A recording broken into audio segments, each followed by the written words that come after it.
Le chiffre d'affaires, Emmanuel, devant le développement exponentiel du quick commerce. Certaines grandes villes tentent de limiter leur expansion pour protéger leur centre-ville. Alors, il va d'abord falloir que vous m'expliquiez ce que c'est que le quick commerce. D'abord, toutes mes excuses aux farouches partisans de la langue française. Je vais employer quelques expressions un peu anglicisées ce matin, mais c'est vrai que quand on parle d'innovation technologique, on n'a pas toujours les mots en français qui viennent tout de suite. Alors, effectivement, qu'est-ce qui se passe? Paris, Lyon, Rouen ont décidé de déclarer la guerre aux dark stores, je vais y venir, qui prolifèrent depuis 2020 dans les grandes villes de France. Les dark stores, c'est quoi? Eh bien, ce sont ces anciens locaux commerciaux, les boutiques notamment, reconvertis en mini-entrepôts de centre-ville qui servent de base de départ pour les centaines de livreurs des plateformes, donc de quick commerce. C'est quoi le quick commerce? Eh bien, c'est start-up, ces grosses entreprises, même maintenant, comme l'allemand Gorillaz, le français Cajoo ou le turc Getir, qui vous promettent la livraison en 15 minutes de produits dont vous avez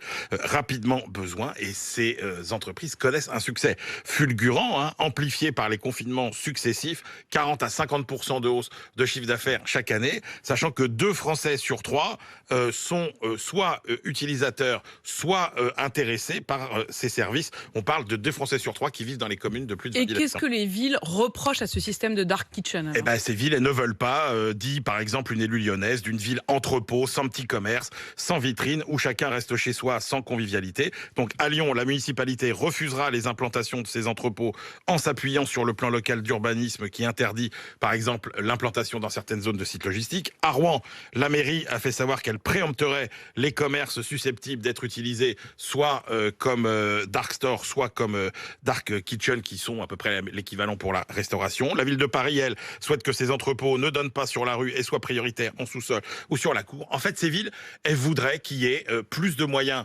légaux pour pouvoir limiter la progression de ces commerces. Et on est dans le débat très classique, c'est que quand il y a une innovation technologique, eh bien, l'innovation législative, elle, eh bien, elle vient après. Et il y a toujours ces périodes un peu dark, comme on dit, où il y a des vides juridiques. On a vu ça sur plein de sujets, notamment les Uber, etc. C'est le cas de le dire, en fait, Emmanuel. Voilà, tout ça est assez dark. Les lois modernes arrivent.